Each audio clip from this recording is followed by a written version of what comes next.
ગાંધીનગરના ચરળામાંથી expire milk powder મળવાના મામલે વકરતો વિવાદ હવે તે વચ્ચે દૂધ સાખર ડેરીના ચેરમેનનું ચોંકાવનારું નિવેદન સામે આવી રહ્યું છે। આ એક્સપાયર મિલ્ક પાવડરના સેમ્પલનું ફરી ટેસ્ટિંગ કરવામાં આવે તેવી માંગ અશોક ચૌધરીએ કરી છે।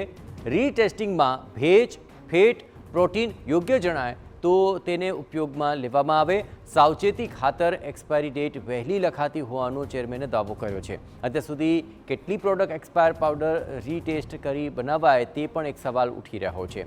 ચરડાની દૂધ મંડળીમાંથી આ એપ્રિલ 2025માં એક્સપાયર થયેલો મિલ્ક પાવડરનો જથ્થો મળ્યો હતો।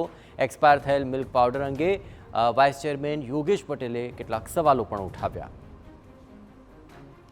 દૂધ સાગર ડેરીના ચેરમેન અશોક ચૌધરીએ દાવો કર્યો કે ફેડરેશનના નિયમ અને સ્ટાન્ડર્ડ અનુસાર મિલ્ક પાવડરની શેલ્ફ લાઇન 2 વર્ષની હોય છે।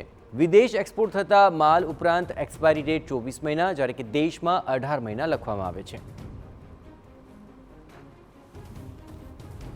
ગ્રાહકોના ઘર સુધી માલ પહોંચે એ વપરાય ના વપરાય એ જોતા અમે એના ઉપર 18 મહિના બેસ્ટ બિફોર લખતા હોઈએ છીએ। પણ કોઈ સંજોગોમાં આ 18 મહિના પછી પણ આ માલ હોય તો એનું અમારી સ્ટાન્ડર્ડ પ્રોસેસ છે એ અમે એનું સેમ્પલિંગ કરી અને એનું ટેસ્ટ કર્યા પછી એના બધા પેરામીટર અંદર જે હોય ખાસ તો મોઇશ્ચર, પ્રોટીન, ફેટ એ બધું ઓકે હોય તો પછી અમે પોતાના વપરાશ માટે વાપરતા હોઈએ છીએ। અશોક ચૌધરીનો દાવો છે કે લેબમાં રીટેસ્ટ બાદ રિપોર્ટ ફેડરેશનને મોકલવામાં આવે છે અને તે બાદ તેનો ઉપયોગ થાય છે। રાજકીય લાભ માટે ખોટા આક્ષેપો કરાઈ રહ્યા હોવાનો પણ તેમણે આરોપ લગાવ્યો। જે પણ બેચની તારીખ પૂરી થવા આવી હોય એનું અમારે ત્યાંનું સ્ટાન્ડર્ડ સેમ્પલિંગ થતું હોય છે। આ બધા રિપોર્ટ છે અને એનો રિપોર્ટ ફેડરેશનને મોકલીએ અને ફેડરેશન ગ્રાહ્ય રાખે તો જે માલ વાપરતા હોઈએ છીએ।